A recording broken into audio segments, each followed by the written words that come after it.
Omnibus is a production of iHeartRadio. This is Jim, and Receiving this message. We are Ken Jennings and John Roderick. We speak to you from our present, which we can only assume is your distant past, the turbulent time that was the early 21st century.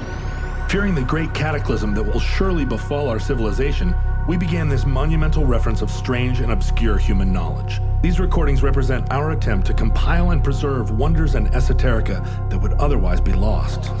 So whether you're listening from an advanced civilization or have just reinvented the technology to decrypt our transmissions, this is our legacy to you. This is our time capsule. This is the Omnibus.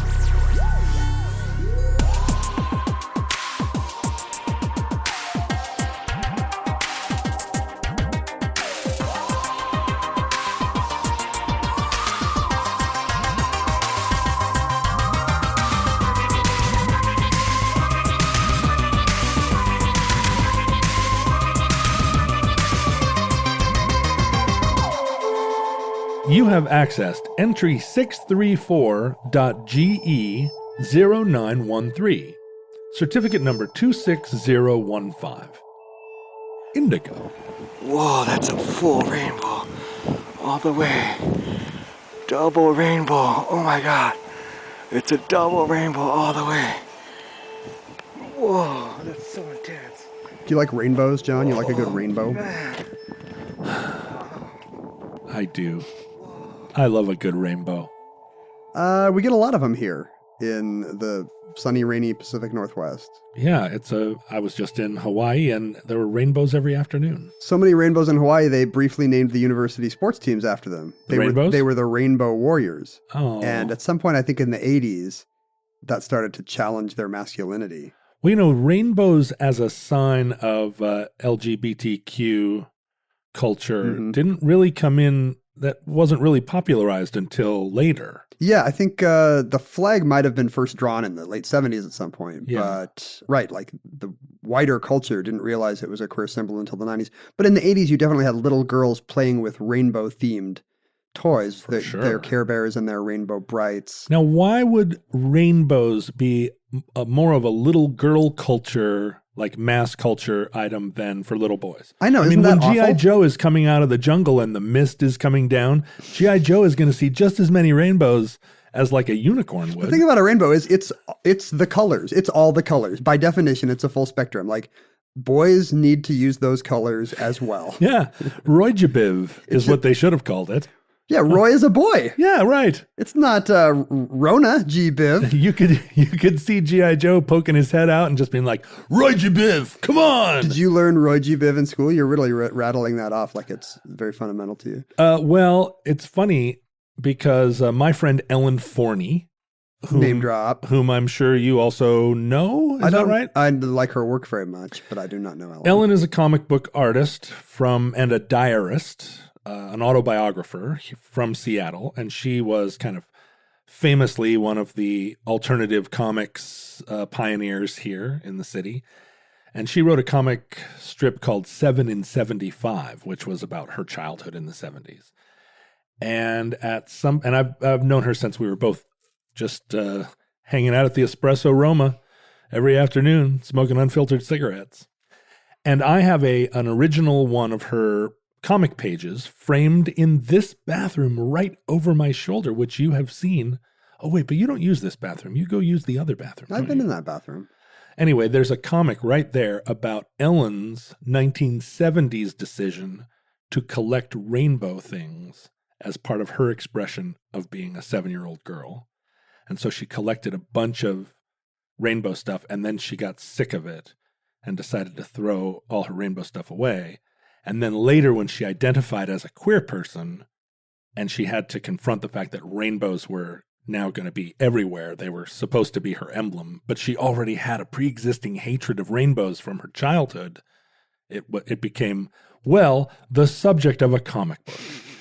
And so her mother sort of derisively referred to rainbows as Roijibivs, and I look at it every time I go to the bathroom. Why is it not Roy G. Biv? That's how I always would have said it as a mnemonic device. I think it is Roy G. Biv. But I say Rujbiv because of I'm trying to G.I. Joeify it. You're trying to make it for everyone. Yeah, lock and load, Rujbiv. Yeah, if it was a military acronym. Yeah, it would mean like roll out the guns. Roll out your guns because in Vietnam. Yeah, because in Vietnam. Yeah. That's exactly how they talk in the war culture. The war culture. It definitely shows that a lot of this boy girl stuff has to be cultural, right? Because there's nothing what's girly about, or like it's got all the colors. It's got the traditionally male ones and the traditionally female ones. All you have to do is question yourself when you look at a rainbow. Do you get excited? Yes. I love it. Anyone who looks at a rainbow and doesn't get excited is, well, potentially colorblind. So I don't want to be ableist here. If you are not colorblind and can see rainbows, they should delight you. They're wonderful. They are the thing in reality that most seems like it might be a gag. Like if we're living in some kind of artificial universe, and maybe future historians have deduced that we in fact are, rainbows are definitely the one thing that you feel like some guy added just to be like, let's see if they buy this. Suddenly a circle of colored stripes just appears in the sky. It's very magic. It still seems magic. Even when you know the explanation, so you understand that the sun is shining through some kind of curtain of water droplets, and somehow water droplets can refract the light so that it changes their wavelengths, some shorter, some longer, so that you get all the colors of light separated out. It really doesn't seem like I buy that maybe it could be a big arc in front of you, but it doesn't have to be. Like if from that explanation, let's say if rainbows were a series of rays extending outward, a red stripe, an orange stripe, a yellow stripe, or a series of blobs, or like a color wheel. Sure. Like I would believe about any optical phenomenon and be like, oh yeah. The curtain of water droplets is refracting the white light. Like the fact that it's also like a series of stripes right.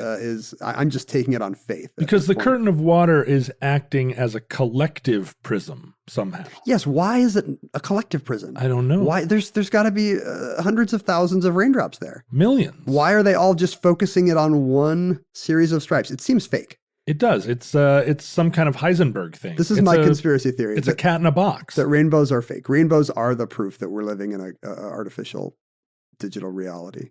When I was a little kid, we lived in a town called Kingston, Washington, and our house was on a bluff looking over the water.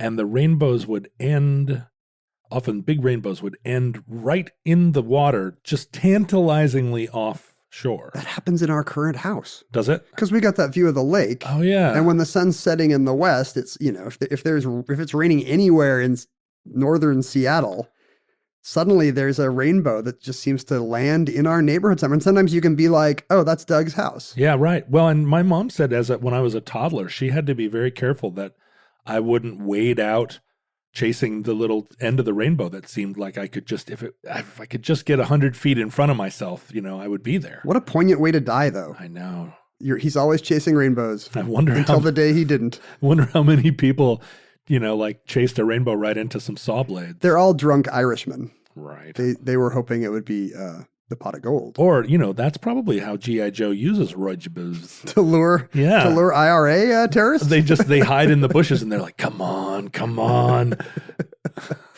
You can only see a rainbow if the sun is shining and it's raining at the same time. But does the sun have to be somewhere?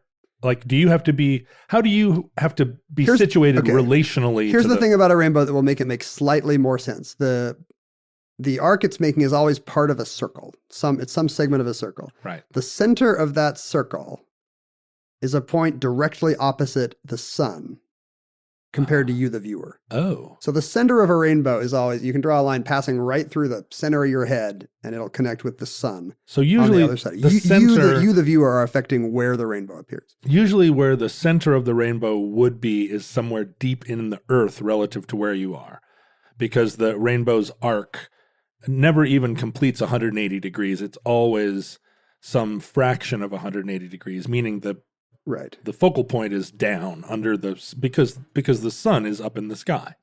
Yes. Right. So as the sun goes lower, in the sky closer to sunset or sunrise, the arc of the rainbow gets closer and closer to 180 degrees, but it would never be greater than 180 degrees because that would mean the sun had to be below the horizon. That sounds right to me. And if we're wrong, I'm sure we'll be long dead by the time anybody hears this to correct our opinion. Yeah, some futureling that can see through the Earth with their electromagnetic vision will be like, what? No. Do you ever have a name? Many languages have a name, by the way, for these times when it's sunny and rainy at the same time. Oh, right. I've heard names like this.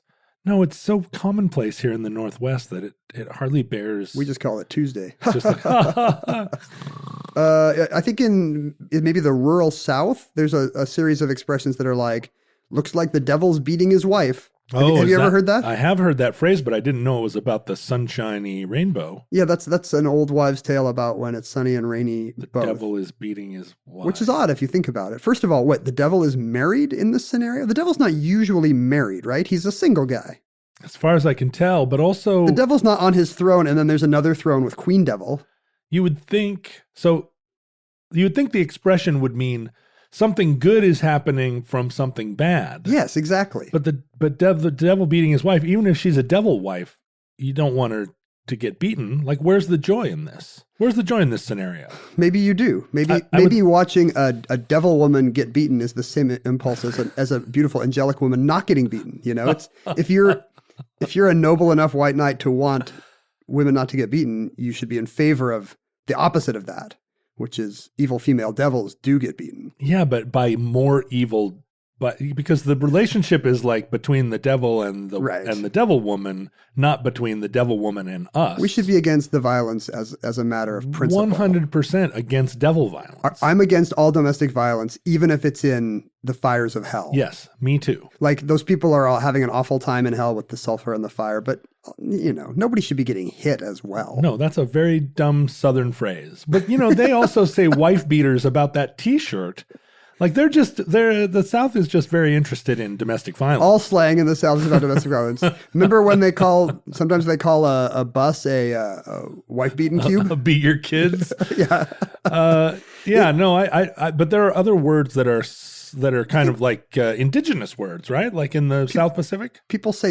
Don't people say sun shower sometimes? Oh, right. But there's another one like what's a sun devil? Oh, that's the University of Arizona. The Rainbow Warriors versus the Sun Devils. A lot of refraction.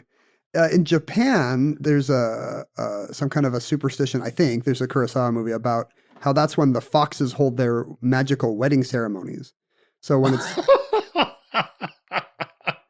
You're laughing like you don't think this is true? Oh, you're such a weeaboo. You don't buy this? Weeaboo. Hey, my fox waifu is very offended. Here, look at this picture of my fox waifu. You got to admit, she's very cute. She's very kawaii. You know those waifu pillows? I don't. What are you talking about? I saw one the other day that was like a guy in... The pillow was of a guy in cargo shorts wearing a fedora and a T-shirt that said "Milady." It's like a mirror. It's like a waifu mirror. It was being hugged by a really pretty small Japanese girl.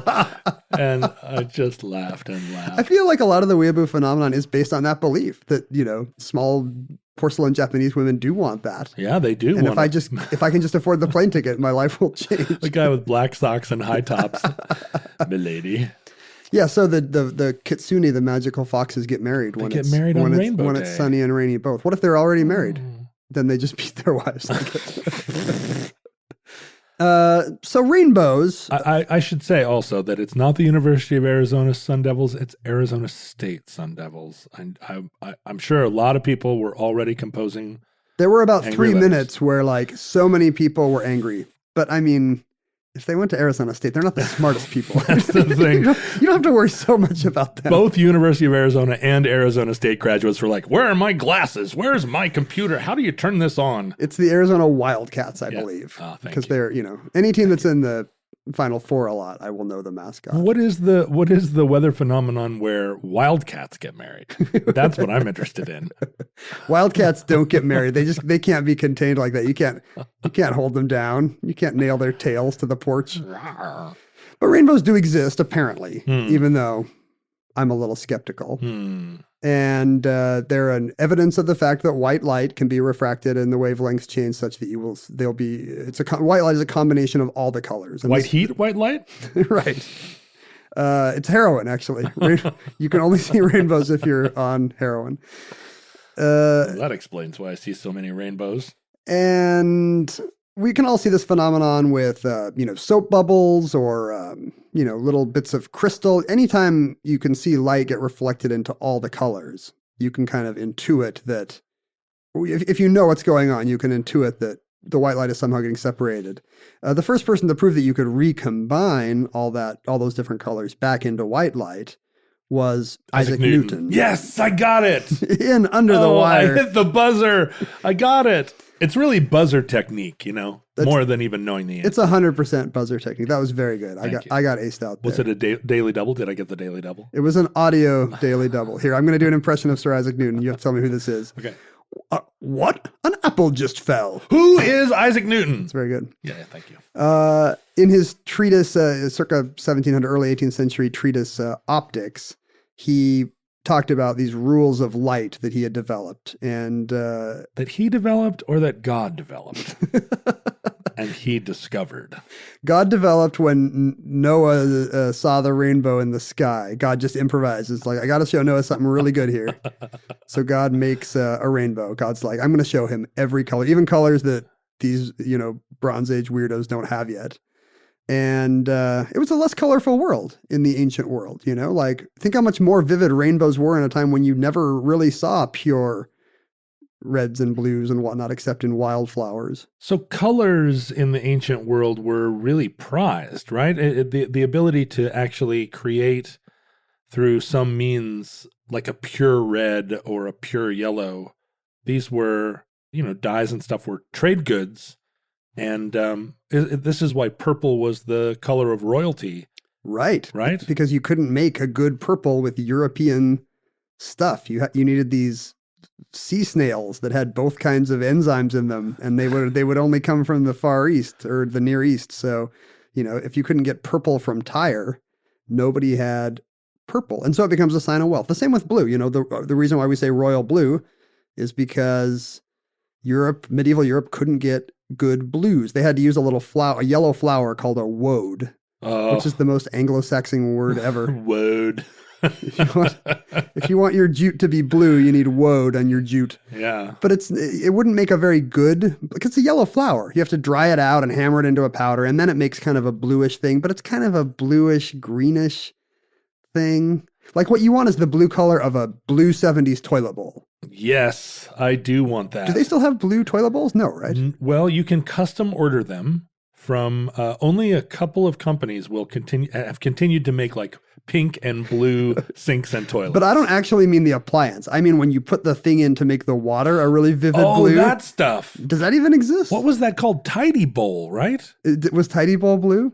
There was 1,000 flushes and 1,000 flushes blue, which would sanitize your toilet tank either in a transparent or in a blue manner. This is something that no one younger than 50 will know. I think Tidy Bowl was blue, but in the 70s and I guess into the 80s, there was a thing. It was kind of like one of those air fresheners that you plug into the wall, but it was a little canister that you stuck in your toilet tank, and it turned the toilet water really electric blue. And it would last for a while in the manner of baking soda in your fridge or whatever. Every so often you'd have to change it out. It was supposed to disinfect and deodorate. Every flush, it cleaned the toilet. You didn't have to clean the toilet. And of course, we never had rich dark blue water in our toilet, but maybe my grandma did or something. So we thought that was very fancy. Yeah, it was kind of a grandma. It was like the people that put the little round flower soaps? No, I was going to say remember when people would cover their toilet tank with shag carpeting? Sure. What could be fancier than that? Now, normally, a lot of people have their wall-to-wall carpeting end at the toilet, but not me. My grandma had this thing where, I don't even know, I haven't ever looked this up, so I don't know if it's a thing or if she just invented this. It must have been a thing, where her spare toilet paper rolls, yes, she would have one sitting on the back of the toilet, but it would be in a cozy. Yeah, a toilet paper cozy. And this cozy in particular was some kind of cheapo knockoff Barbie doll that would stick down into the hole in the center of the toilet paper roll and would have like a hoop skirt made of some kind of crocheted netting, plastic netting that would fit over the toilet paper roll. So there'd be a beautiful debutante in a hoop skirt, and you'd lift her up and it would all be toilet paper. True of almost every debutante I've ever met, actually. That is verite. Don't squeeze the Charmin, John. But that's weird. That would be weird if you were a guest in that home, because that's maybe the last place you would look if you ran out of toilet paper. She is clearly the shape of a roll of toilet paper with a human torso coming out of it. Still, you'd have to think about it. Yeah, it's true. How did we even get on this? Oh, I remember. So the blue of a toilet water, that's the kind of blue that medieval Europeans wanted. But because they didn't have access to any indigo plants, they had to use woad. And then you would kind of get a greenish color that was, it looked like one of those blue toilet tanks after it had been peed in. So they had to put up with that for many years. But there were wars fought over the rights to like these intense colors. Sure, and it was an amazing cash crop, I think, in the Caribbean. One of the reasons why African slaves were first brought to Haiti and Jamaica and so forth was to grow these native indigo plants that could have dye extracted and sent back to Europe. This is worth its weight in gold, perhaps. Yeah. Before cotton was the big cash crop, it was rice and indigo. Indigo is what made the world go round. So Indigo, you've now mentioned the title of the show, Indigo. You can stop your stopwatches. You got there. So indigo was not, it's a plant that only grows in the tropics, or the product of a plant that only grows in the tropics? Yeah, I think you can extract the indigo dye. I think it's most commonly a chemical called aniline. And you can, aniline? Aniline? Yikes. Sweet aniline? Sweet aniline. She would be sweet, wouldn't she? Sweeter than Adeline, apparently, judging by her name. And yeah, so these were plants that grew in India. In fact, it's called indigo from India because it was so associated with coming from the subcontinent. And it was very rare in Europe until Vasco da Gama realized you could just go around. No, you could go around Africa. Oh, I see. And opened up a new trade route to India. Until then, it had to go over land. And it did come from mollusks also, as you said, snails. The purple. So you can get that dye from mollusks, but I think Tyrrhenian purple or whatever it's called, Tyrian purple, the purple of Tyre. It has both indigo and some kind of red, some kind of vivid red coloration to it also that makes it very rich purple. The purple of Tyre died in season 3 of Game of Thrones. Who will be the new purple of Tyre? So much intrigue going on. So indigo was a real color then and a prized color, but it always struck me as weird that it shows up in Roy G. Biv in the color of the rainbow. I guess today, of course, just jumping ahead, we can make this dye synthetically, which is why indigo is no longer a prized product of slave plantations, but it's on everybody's blue jeans. Well, so this was also really prevalent in oil painting. If you were going to be a painter, if you were Van Gogh or you were Rembrandt, you needed to make your own colors. And there were earths that you could combine to make various colors, and they were expensive and they were rare. So there was yellow ochre and umber and vermilion, azurite, ultramarine, verdigris. What is that? Verdigris? Verdigris sounds like grayish green. I don't know what color verdigris. Verdigris is green. It's probably verdigris. Yeah, verdigris. A bright bluish green crustacean. Oh, it's the stuff that forms on copper, like the Statue of Liberty green is verdigris. Verdigris. And then lamp black, and then of course, most famously, the way you got a brilliant white was with lead. Like white paint was super toxic. I think we covered some of this in the Mummy Brown entry when we were talking about kind of the exotic places. Because, you want colors that really pop. And obviously, it's hard to just find some dirt that's really, really bright blue. You need to have some lapis in it or something really beautiful. But now we have all those colors can be duplicated through better living through chemistry. Yeah. It's basically all Agent Orange now. Which is probably good news for the mollusks. Except you can eat it, right? It's Agent Orange you can eat. Right. It tastes like Tang. There's no more lead in any easel painting anymore, luckily. Are mollusks capable of receiving good news? Well, the mollusks listening to our show in the future. I'm sorry. It's the best news they've ever heard. I'm sorry, future mollusks.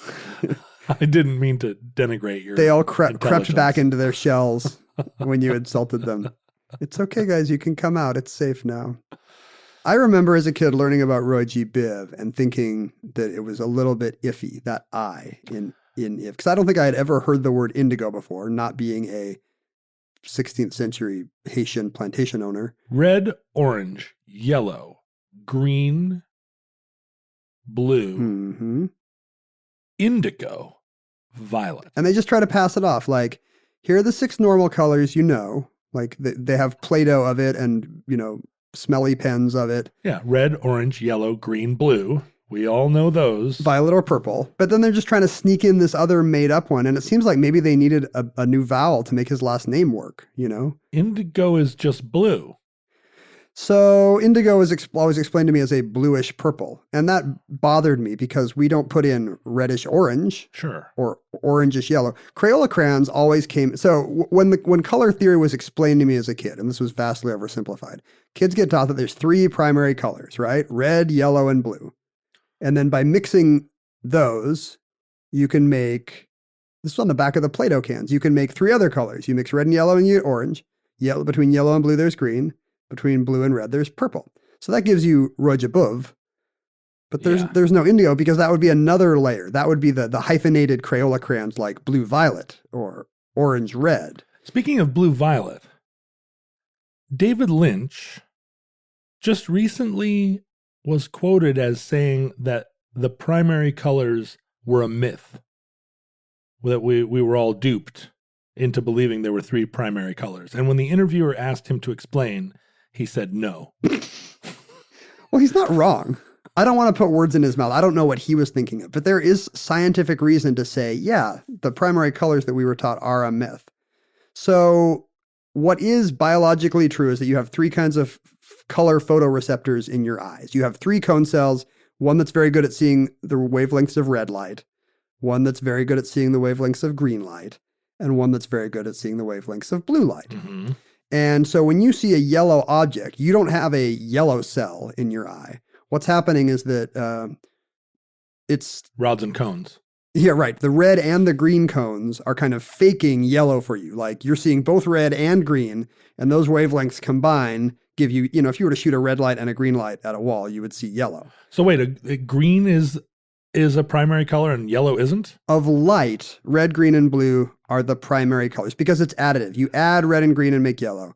Red and blue make a purplish color, like magenta. Red and green make yellow? Not on pigments, not putting on a piece of paper. But in light. But with light, yes. Because imagine, so when you mix a bunch of pigments together, it gets darker and darker and eventually black. But when you add a bunch of light together, it gets lighter and lighter and eventually white, right? That's how the rainbow works. I explain this to my daughter every day and she still doesn't believe you. She keeps pushing back. So it's all backwards, and pigments work the opposite way. So, again, they're combining to make darkness instead of light. So basically what your eye is seeing is a not red color, the opposite of red. Right. And that primary color is cyan. That's everything. But if you take red out, you get cyan, a kind of a bright greenish blue turquoisey color. And then you get not green, which is just, everything but green, which the opposite of that is magenta. Huh. And then the opposite of blue, purple, the opposite of blue. Am I doing this right? Yeah. The opposite of blue is yellow. That's all the wavelengths except for blue. So, I see. So you can so when you're printing something on paper at Kinko's or whatever, you're combining cyan ink, magenta ink, and yellow ink, and probably black, just so you don't have to keep adding so much ink until it gets dark. And that's how the colors are made. But yeah, this idea that there's something magical about red, yellow, and blue is not true.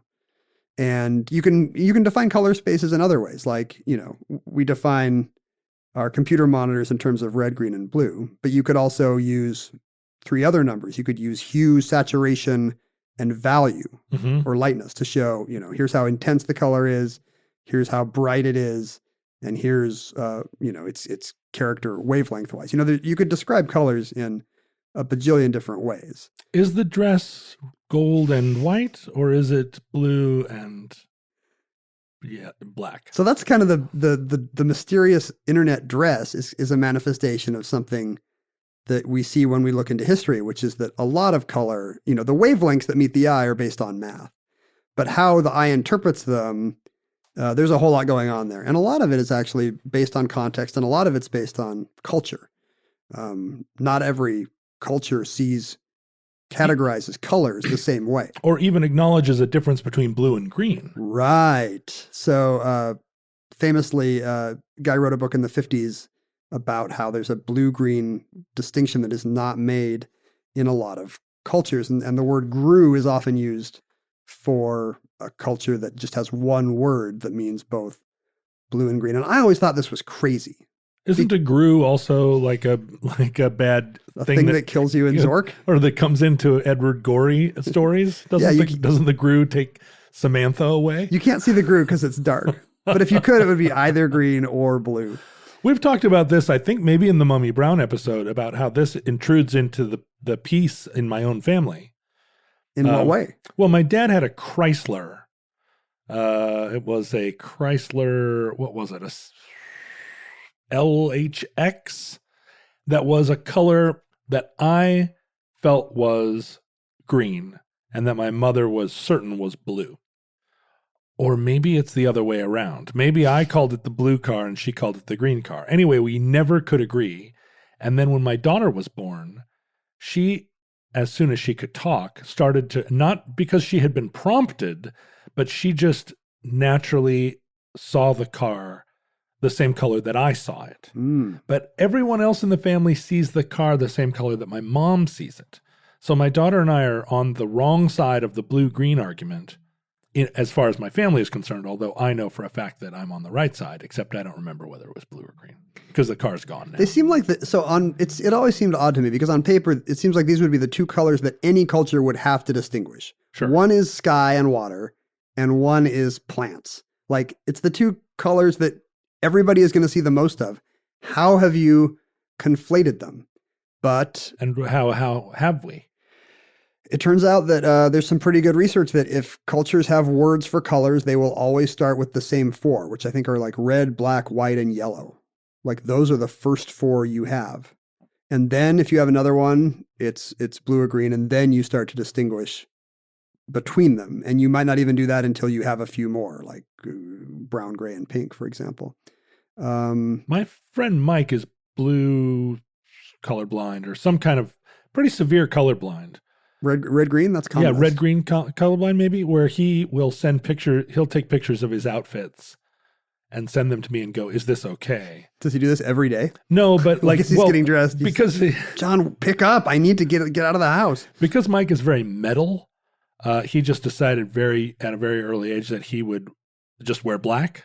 I assume that about all celebrities that wear black. Yeah. They're all colorblind. Johnny Cash was colorblind. He's just super metal and he's like, everything's black. But when he has to go to court or like on his wedding day, he wants to make sure that nobody faked him out and gave him like a funny colored cummerbund. Right. And so he'll send me pictures like, or one that says the judge sucks in red letters on a green background. Yeah. That he can't see. Or like he wants to make sure he's not wearing like two different color shoes or something. It's surprising how much his colorblindness actually is an issue for him in the world, because it's not just embarrassment. Like he cannot distinguish between, he'd be a great sniper. Because colorblindness is advantageous in sniper culture. In what way? Too many people would be good snipers, but they just get distracted by a beautiful red flower, or no, because colorblindness defeats camouflage. Oh, I see. Because you're not right. screwed up by the colors. You see the motion or you see the shapes more distinctly.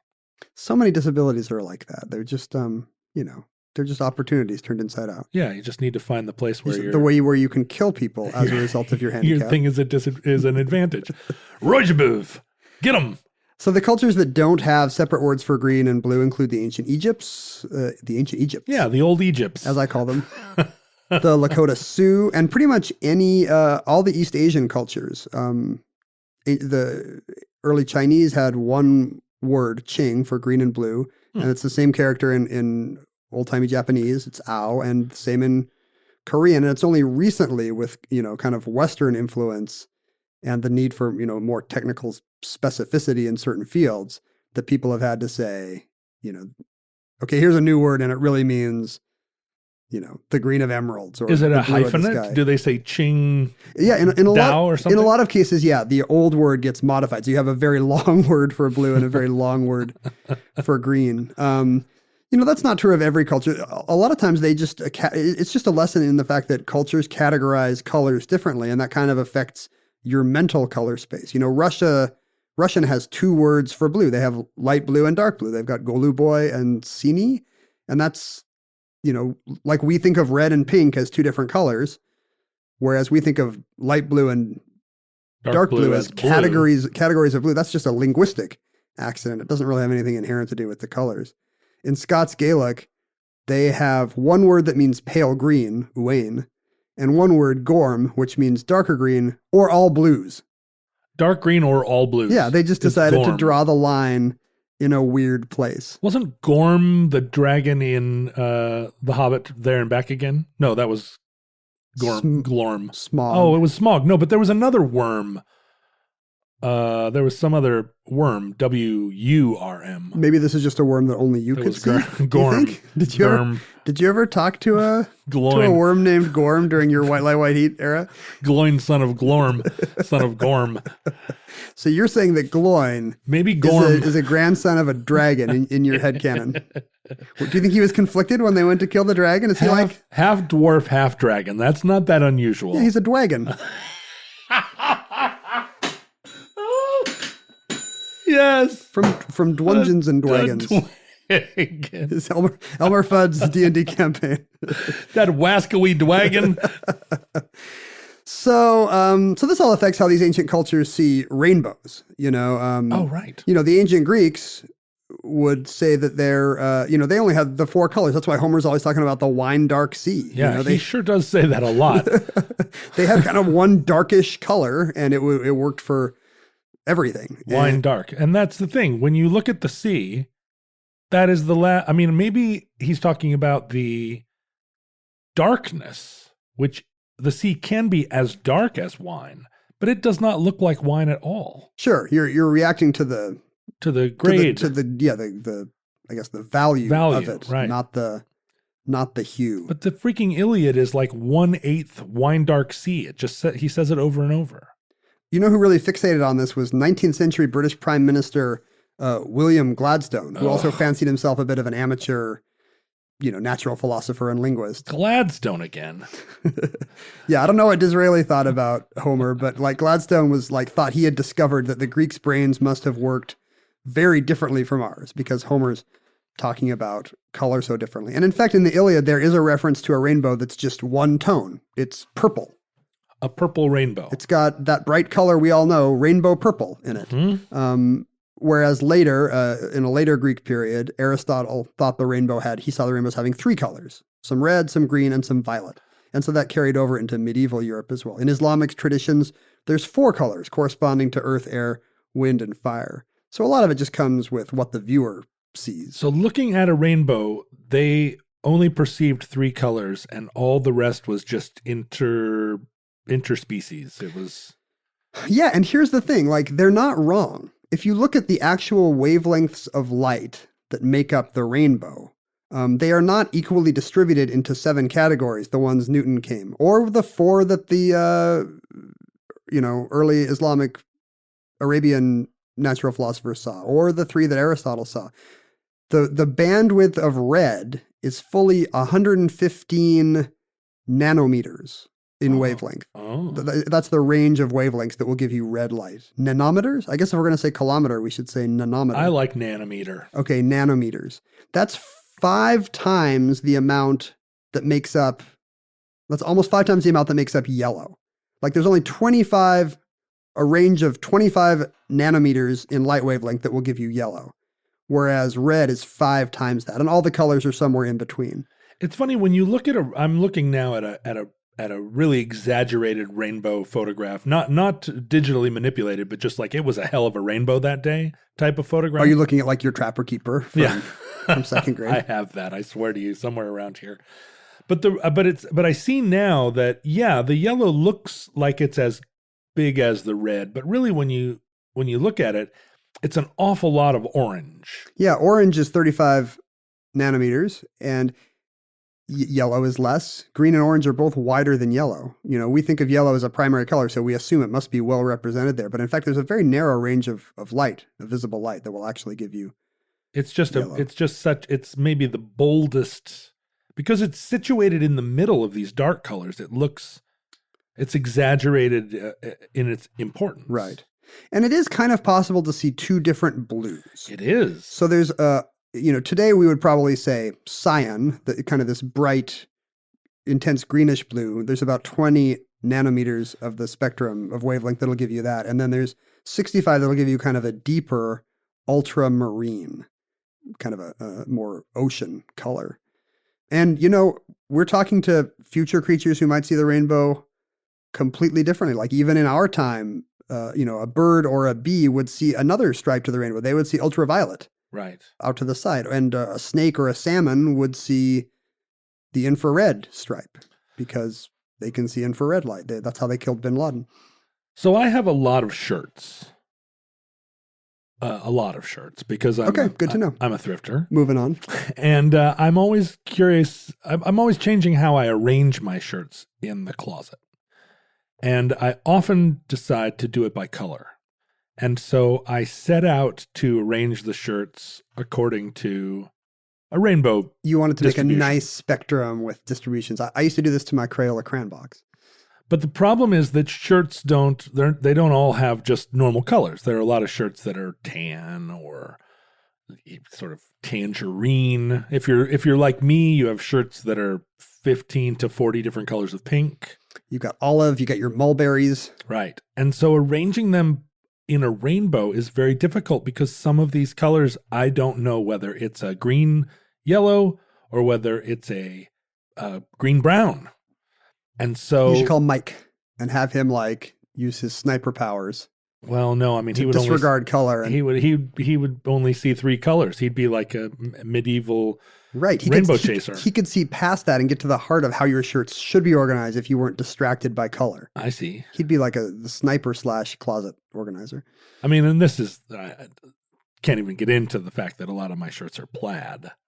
Where would those even go? So then, there's no plaid. Even the Greeks, even the ancient Scots knew there was no plaid in the rainbow. But every plaid, if you squint your eyes, it has a... Do you think it has an overall It does. color? It presents as a color. If you get far enough away. Is that a green plaid or a pink plaid? Anyway, I'm just saying, this is not academic. This question intrudes into my daily life. We all think about color all the time. It's central to how we see the world. And, Gladstone's kind of amateur armchair scientist idea that the Greeks must have had something weird in their brains or in their eyeballs that made them unable to distinguish between blue and green does not turn out to be true. Right. They could see blue and green the same way we do. The wavelengths of light worked the same back then, and so did their eyes. But when they had to squeeze those into the mental categories or the words they had, it changed their cognition a bit. And that's a variant of what linguists call the Sapir-Whorf hypothesis, which kind of comes and goes, which is that the way we choose to talk, the way our language forms actually will affect our thinking and not always vice versa. That people who count numbers differently or put the verbs at the end of sentences, their brains might actually work differently as a result. Right. This is the thesis that drives the Chomskyization of modern life.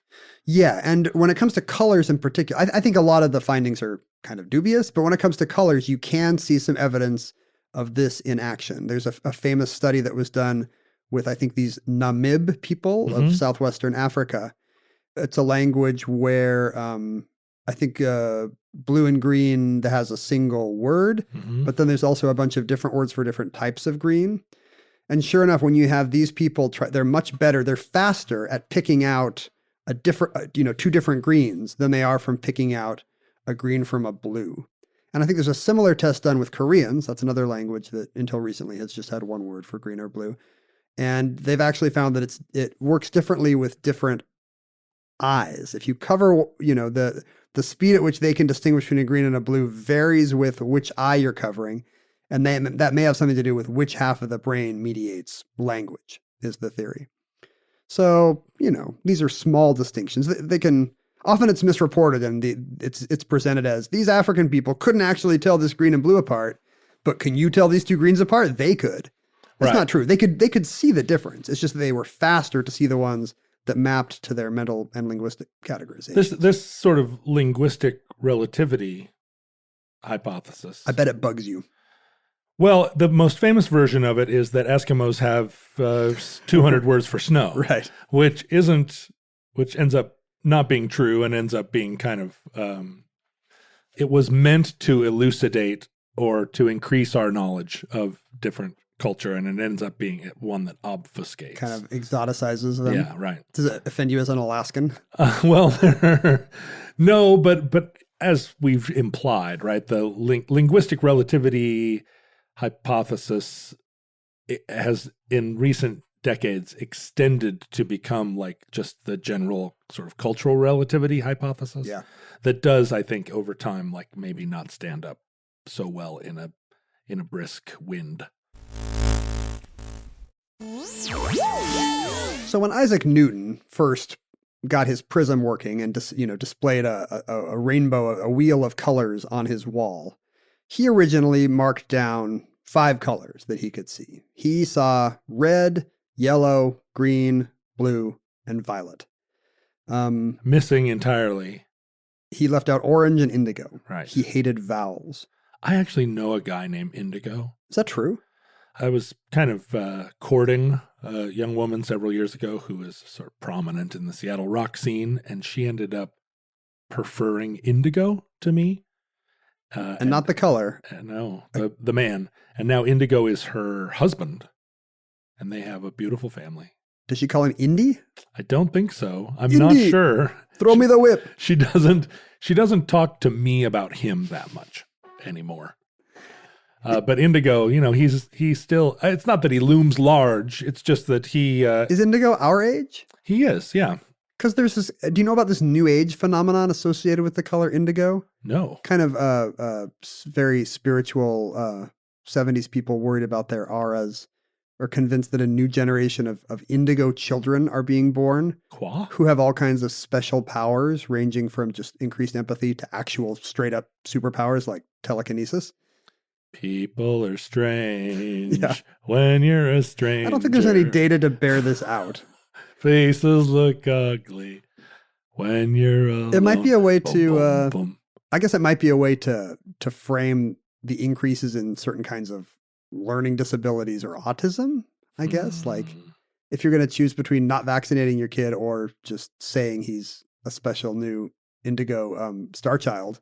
When the second one is probably wicked. The second one's less when harmful. You're I don't even like the Doors, but they were really, really prescient. We've talked a lot about the Doors on the show relative to how much you and I dislike them. But every once in a while, nothing can convey my feelings better than drunk Jim Morrison. So do you know anyone who dated a man named Orange? No, but orange is my favorite color. Hard to rhyme, though, as a songwriter. I would think orange would be your least favorite color. Well, I don't. Do you have a lot of unfinished songs about your favorite color? In my own songs, I mask myself through sort of like... You're a series of characters. I am who enjoy easier to rhyme colors. And I often switch around the gender pronouns in my songs, have from the very beginning. So the she's are always he's and the he's are always she's. And there's a lot of theirs and thems. This is the code to understanding your music. Yeah. So I always step back. I never put orange in. I just leave the orange completely out. Although my bell is orange from the game Pit. A lot of people don't know that your bell is orange. It's an orange bell. It would not have been orange before the 1540s, which was the time when English first got the word orange. Would this have been red? They would have called that. Yeah. I mean, that's why people with ginger hair are called redheads, because at the first time we were stigmatizing these awful, scary people, we could not say they had orange hair. No, right. I think, and it comes from the name of the plant, I believe. Like when oranges started to become popular in Europe, moving up from Are they North Arabian? Africa and the Middle East. Oh. Yeah, I think that's when we needed a color to mean that vivid color of oranges, and we chose orange. L'orange. And so why do we say ginger for redheads. I feel like we don't. We say ginge. You know who says ginger? British people and tiaboos, That's true. which are Americans who are fascinated with superficial elements of British culture. Booze. You'd really deserve to be in prison. I didn't make that up. That's a thing. Oh. For people who like to knit antimacassars while they watch Downton Abbey or whatever PBS detective is. You're getting pretty close to certain members of my family now. Also mine. So Isaac Newton was not happy with his 5-color theory: red, yellow, green, blue, violet. Because he sensed there was something missing in it, or because his nature as a scientist and explorer meant that he was never happy? Well, this is whereas you, as an artist, are always content with what the universe provides, unlike those scientists. It's actually very interesting how he came to change his mind, and it's not particularly scientific. Isaac Newton liked the way the colors appeared to recur. You know how they would go from red, yellow, green, blue, violet, and back to red. It was a wheel. Yeah, and just like in my closet. Right. Yeah. Is your closet a wheel? There's a. Is it like the thing in 2001 where you have to run in it like a hamster and then the right shirts come around to you? Yeah, my wheel's on fire. No, there's a red shirt on either end. Sure. If you had a space station, you could actually make it meet in the middle. Right. And you could just walk in either direction to the reds. But that doesn't work on Earth. I never wear red shirts because I don't want to be the first one killed. So Isaac Newton saw these colors recurring, and it reminded him of music. Huh. The way that you can go from do, re, mi, fa, sol, la, ti, and then you get back to do. And he thought, well, there must be some relationship here between light and sound. And, the diatonic scale, currently popular then and popular now in Western music, has those 7 tones. Da da da da da da da. And he wanted 7 colors. He wanted it to match. He wanted 7 brides for 7 brothers. So there were also 7. To the ancients, there were 7 planets, objects that moved through the heavens in kind of a random way, not fixed like the stars. Where planet, I think, meant wanderer. Right. And so to them, they had the sun, the moon, Mercury, Venus, Mars, Jupiter, Saturn. Those were the 7 planets. It makes sense. I mean, we have 7 fingers and 7 toes. And the ancients, right. Yeah. The ancients loved this music universalis, this idea that the way that the heavens moved was a vast symphony that we could not hear. Do you believe this? That the music, that the way the universe whirls is related in some way to the way music sounds? Well, I played Agamemnon in the Oresteia when I was in college. You did? And yes. And this is new information to me. So I got the music of the spheres, that worldview. I really kind of bathed in it for a while because I was a method actor. And so I've always carried it with me. But I'm looking for harmony when I look out into the natural world. Isaac Newton is the kind of scientist that bridges art and spirituality. He was a mystic. And I think increasingly in our contemporary life, where we are so siloed in our disciplines and people think of themselves as exclusively this or exclusively that, we lose so much of this cross-disciplinary wonder. And I think there are an awful lot of people in the sciences that actually do dabble in the arts or think of themselves as having a broader worldview. It's just that when they go to work every day, they're just expected to do some micro silo, but then they spend in their private lives a microsilo. But I feel the same. I mean, you and I spend an awful lot of time dabbling in the sciences and in metaphysics, considering what we do all day. Considering how far out of our depth we are the second we start. So the Hilbert Hotel. But yeah, I do. I mean, I don't sit around like listening for the universal the vibrations tones, but I do feel there's as good a metaphor as a lot of others. I like that kind of cross-disciplinary wonder as well. But in this case, they kind of led Newton astray. There is no close relationship between music and the musical tones and the 7 colors of light. I mean, they're both waves with peaks and troughs, I guess, according to a certain point of view. But the math doesn't work out. You can, if you take a guitar chord and pluck it, and then you... Shall I? Dong. There are guitars all around us. And if you were to then, cut the length of the string in half by pressing down on a fret and you played it again, Bing. it would be an octave up Right. because that's how the math works. Whereas light is not like that. You do not get a different red but brighter if you cut a wavelength in half, for example. The parallelism dies pretty quickly.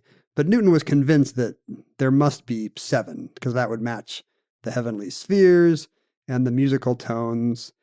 And 7 shows up in a lot of cultures as kind of a mystical, lucky number, right? I mean, you were joking about the fingers and the toes, but it's not really clear why we fixate on 7. I mean, in the West, it shows up in the Bible a lot, the earth being created in 7 days. Right. And then the 7 seals and whatnot when the earth eventually ends. We do have 7 days, which there's nothing in the universe to suggest it. That's arbitrary and perhaps comes from our love of 7, not the other way around. And all these, many other religious traditions have that as well. It's not just Christianity. Muslims have to go around the Kaaba 7 times when they're on Hajj. Right. If you're Hindu, there's 7 chakras and 7 heavens. Buddha took 7 steps as a child when his first miracle occurred. But I'm not sure why. What is there inherent about 7 that makes it show up so much? 7/4 time is really instrumental in the music of the grunge era. Yeah. Soundgarden uses 7/4 time all the time. It really swings if you play it right. Wait, are there actually grunge songs that use weird Brubeck time signatures? Soundgarden has lots of songs. I thought you were joking. I had no idea. Soundgarden, I mean, those guys are named after a vibrating, chiming sculpture. They seem like kind of Isaac Newton as a rock band. For shizzle. There are some ways in which 7 does seem to be inherent in the brain. Like if you ask somebody to name a number between 1 and 10. John, name a number between 1 and 10. 7. Exactly right. Whoa. 22.5% of people will say, around usually between 20 and 25% of people will say 7, twice as many as any other number. Really? Somehow it seems like the random number that's special because it's not special, or maybe not special because it is special. Well, it's like a cool prime, right? There's something about... It is a prime, but I don't know if you can measure coolness the same way you can sieve numbers for primeness. I feel like 3, although it's the magic number... do you have a mathematical test for like numerical coolness that you can run? I think it's right out on the surface of numbers, which ones are cool and which ones aren't. This is a new kind of synesthesia. It's like, which numbers smoke? I mean, 21 is cool. 23 is not. Argue it. Look at 21 and 23 next to each other and tell me which one is cooler. You're not wrong. It's 21. But 23 is like it's in our chromosomes. You'd think that 23 would be the one we would be hardwired to love as a species. I mean, I'm not going to stand here and say 23 is uncool. Not like 67. That would be pretty mean to 23. Yeah, but 23 is not as cool as 21. And 25 is like, yeah, it's like very cool. 7 is physiologically the largest, cognitively, it's the largest number you can kind of perceive at a glance. Oh. Like 6 objects do not look like 7 objects, but 8 objects and 9 objects people can't just do. Interesting. And maybe possibly related is a memory phenomenon whereby, phone numbers are 7 digits because that's kind of the largest number of things you can keep in your brain before the oldest thing slips out. It's really weird. I've been a member of the global entry system since it arrived, the TSA system whereby you can go past passport control if you've been determined to not be a threat. I am also global entry. It's one of those things where you just like the privilege of passing people. Yeah, that's right. You guys are all in line? Watch this. I don't care about this until the other line is long, and then I'm like, hey, check it out. But the problem is that my global entry expired because it only lasts for 5 years, and I didn't re-up it in time before the government shut down, which futurelings will look back and laugh ruefully, as we do. It's the way we look back on like the fall of Rome. Yeah, there were just weeks and weeks where the government wouldn't work, and that's how you can tell that civilization is moving to Constantinople. So for 3 months, I did not have my goes, and it was really infuriating, and I had to log on to their stupid government website. Goes is an acronym, right? Yeah, it's global. I don't know. It took me a while to parse that sentence, and then I remembered I also have a goes ID, whatever that is. Anyway, they would send me these because TSA is all about security theater. They would say, in order to log into our site, which no one wants to do, we're going to text you a number that you have to put into our special number system. And it was always like a 7-digit number. And I found it incredibly easy to read it once and remember it well enough to put it in. And maybe it's a lifetime of remembering phone numbers. It's a lifetime of those Soundgarden rhythms in your head. 6, 7, 1, 2, 3, 4, 5, 6, 7. Just makes you good at phone numbers. That's why we should all listen to weird time signatures. Anyway, so Indigo exists for that reason. Isaac Newton thinking there should be 7 colors and squeezing the universe into fitting his mathematical preconceptions. And so we're stuck with this kind of orphan color that no one likes. And he was saying, when he said blue and indigo, he was seeing the same thing we do, where we see a little light blue and then a little dark blue. He was using blue to mean that bright cyan color and indigo to mean that deep ultramarine. So he wasn't just inventing it out of whole cloth. It is visible if you look for it in the rainbow. Right. But where is there another color that you could just sort of slip in? If you were looking for 8 colors in the rainbow, where would you find that 8th color? Like if he's a big fan of the Brady Bunch, yeah, and thinks there should be 8 colors, right. Plus maybe Alice. Where would you put it? Maybe yellowish green. I'd become one of these cultures that has the 2 greens. Yellowish green. Like I'd have like sea green, light grassy green, and then deep, leafy tree green. Seafoam green. Sure. As Kurt Cobain would say. You can make up little Home Depot paint sample names for all of them. But, civilization has moved on. And the great thing, you mentioned how the rainbow is now a symbol of LGBT pride. Have you noticed that their flag typically has 6 colors? And the gays have helped us out by getting rid of indigo? Really? They were just like, nope, we're going to continue to add letters to LGBTQ plus or minus, but we're taking indigo out. Isaac Newton's made-up color is a bridge too far. And that concludes Indigo.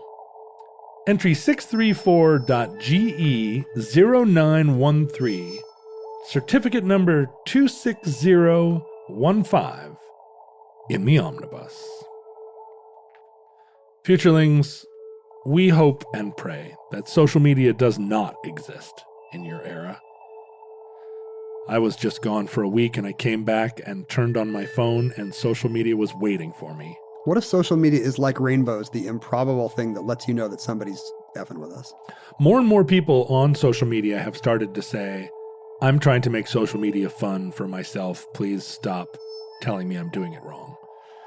And a lot of them are the people that a year and a half ago were using social media to make other people feel bad. So it's interesting. Maybe it's turning, right? Maybe futurelings are like, what are you talking about? You guys just lived in the bad times. Social media is amazing. Yeah, maybe we just need to gut it out, grit our teeth, and wait for humanity collectively to kind of... No, you know what it is? We're waiting for the Indigo children. Once the Indigo children log on, they will show us how it's done. The children of the corn. Because young people are never irritating on social media. They're always the ones that know best. I can tell you right now that my daughter will be terrible on social media. I mean she'll be great at it, but she'll be awful. She'll be a force for evil. Yeah. I wanted to ask you, do you think that when you and I combine, we make light or dark? You and me personally? Yeah. As like Ken and John? If we were like the 2 colors of the rainbow, are we pigment or are we light? Are we plaid? Yeah. Because when plaid crosses over, like on your shirt, it tends to get darker, A little muddy, yeah. The green and the pinks become purple or whatever. But you're like a borderline ginger. I am not a borderline ginger. Is there no red in your mustache? Actually, yeah. Oh, busted! That's why I always shave, because I've got to keep that. I'm like, I'm like some kind of from some racist Asian culture where I have to lighten my skin or something. Like I have to keep the red from coming in, or people might know. Yeah, you like lightening your skin would require an antidote to pink. It would require a new color that only bumblebees can see. I think we generate light. Yeah, I think so too. We enlighten the world. That's right. It's a metaphorical thing as well. Well, if you want more of our enlightening selves, come to our social media accounts at Ken Jennings, at John Roderick, at Omnibus Project. I'm on Instagram. I basically just republish all my sects Except not SECTS, but SEXTS. Is there a way to say sext? So it's not this. Yeah, I guess sexts. Sexts. That's hard. That's 4 consonants in a row. And sect. I've only ever sexted once, so I've never had to pluralize it. Well, I'm missing my front tooth right now, so it's quadruply difficult That's for me amazing that you can do that. That's when you see a real charismatic frontman in action. When you can say sexts with a tooth down. Sects. Very nice. I can barely pronounce normal words. Now you're Sylvester. Fluttering fuck at that. Tweety bird. Stop sexting me, Tweety bird. I have a friend that has a side lisp like that, which is different from a front lisp. And she is very protective of her side lisp. Like she likes it? Yeah, I think it's part of her personality. I mean, she doesn't do it like that. She doesn't sound like a Bond villain. It's super cute when she does it, but I bet. But I had never thought of that there would be a difference between a front lisp and a side. I guess it's like blue and indigo. Yeah, first of all, which side is it? Isn't the mouth symmetric? Does it come out both sides? Yeah, both sides. Oh, both sides. It's like the lisp is over here on the side instead of in the front like this. I don't know. And every time I see one of those cross sections of the tongue that explains how different sounds get produced, I just get grossed out. It's too much like 5th grade sex ed or something. I'm too sexually repressed to look at how glottal stops form. Sex ed. I have a geographic tongue, which is it's a kind of anomaly. I wouldn't go as far as to call it disability, but I cannot do a lot of things that other people can do with their tongues. I can't roll my R's. I can't curl my tongue. But you have weird shapes on it. Every morning you can look in the mirror and say, this looks like a map of Paraguay. I'm going to South America. I can tell your fortune if you kiss me. But I can't tell, right? It would feel the same to me. If I kissed you? Yes. That's the same as what? Not the same as Mindy. The parts of your tongue that are different colors or whatever, are they also different textures? Oh, well, my taste buds are big. You know what they say. And, but also like my tongue is, well, I don't know. We should get some people on the show who have kissed me deeply and ask them, is it noticeable? Does it feel like you're kissing a large cat or a normal person? You are going to great lengths to ensure that you and I don't tongue kiss on the show. And I'm okay with that. Yeah, I think that's a good rule of thumb for most podcasts. Look, together we make light. Let's not go all the way. Let's not tempt a singularity. Please email us at the Omnibus Project. Do not email us at the Omnibus Project, but only at the Omnibus Project at gmail.com. And you can mail things to us at P.O. Box 55744, Shoreline, Washington 98155. And also we encourage you to go to our Facebook page, the Omnibus Futurelings, to participate in all the fun things happening there. If you have mail trucks in your neighborhood, you can take pictures of them and post them to our website. Listeners, from our vantage point in the distant past, we have no idea how long our civilization will survive. God, of course, put a rainbow in the sky as a covenant with his people that he would never again destroy the earth by water. But is that if you true? If you think about it, that leaves a lot of other ways in which he and his infinite wisdom could destroy the earth. Like just to say, I won't destroy it again by water really makes you think, wait a minute. What do you have in mind? Does it get destroyed once every other way too? He could just vibrate the spheres so hard that it... At least we'll get a cool new optical phenomenon every time he destroys the earth, apparently. Like for water, you get a rainbow. What do you get when the fire comes? What do you get when the magnetic poles reverse? Right, some kind of... Everybody's hair stands on end. That's what it will be. Everybody will have Yahoo Serious hair. Will be destroyed by static electricity. We hope and pray that whatever catastrophe the Lord chooses may never come, may hold off indefinitely. But if the worst comes soon, this recording, like all our recordings, may be our final word to you. But if Providence allows, we hope to be back with you soon for another entry in the Omnibus.